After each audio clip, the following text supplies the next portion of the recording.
इस वीडियो में हम लोग जानने वाले हैं कि प्रकाश का अपवर्तन किससे कहते हैं, इसका परिभाषा क्या है। तो सबसे पहले हम यह समझ लेते हैं कि प्रकाश का अपवर्तन है क्या, जिससे इंग्लिश में कहा जाता है रिफ्लेक्शन ऑफ लाइट। तो देखिए, प्रकाश का अपवर्तन यह होता है, प्रकाश जब एक माध्यम से दूसरे माध्यम में जाता है तब उसके दिशा में मुड़ाव हो जाता है, जिसे प्रकाश का अपवर्तन कहते हैं। प्रकाश का अपवर्तन किसे कहते हैं? तो देखिए, जब प्रकाश के किरण एक माध्यम से दूसरे माध्यम में जाता है ना, तो उसके दिशा में मुड़ाव हो जाता है। तो उसी को, उसके दिशा में जो मुड़ाव होता है ना, उसी को कहा जाता है प्रकाश का अपवर्तन। अब देखिए, माध्यम क्या है?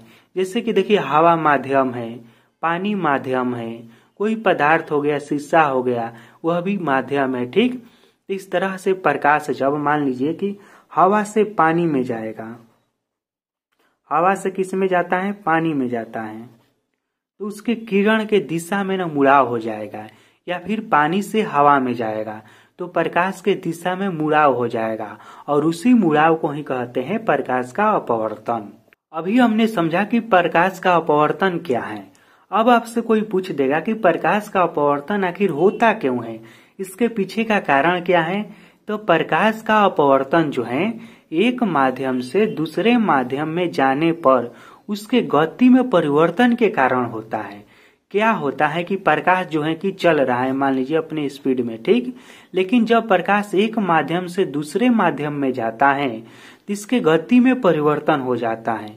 या तो गति इसका कम हो जाता है या फिर इसका गति बढ़ जाता है।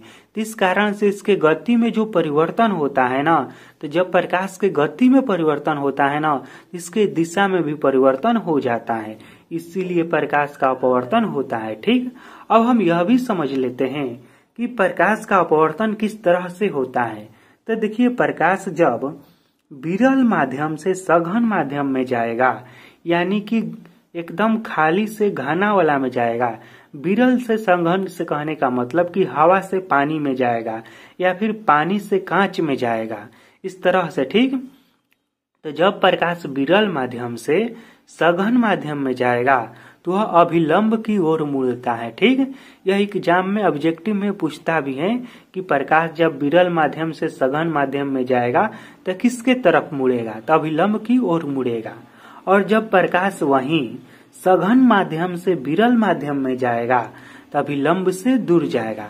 जैसे कि सघन से विरल से कहने का मतलब कि पानी से हवा में जा रहा हो, या फिर कांच से, शीशा से हवा में जा रहा हो। तो इस तरह से जब जाएगा ना, तो वह अभिलंब से दूर मुड़ेगा। ठीक, तो मैं यह आशा करता हूं कि जो भी मैं आपको बताया हूं यहाँ पर कि प्रकाश का अपवर्तन क्या है, सघन माध्यम क्या है, विरल माध्यम क्या है, और यह अभिलंब की ओर मुड़ेगा और कब अभिलंब से दूर मुड़ेगा, यह सब कुछ आपको अच्छे से समझ में आ गया होगा। यदि आ गया है तो इस वीडियो को लाइक कर दीजिए। फिर मिलेंगे आपसे बहुत ही जल्द किसी अगले वीडियो में। इस वीडियो को देखने के लिए धन्यवाद।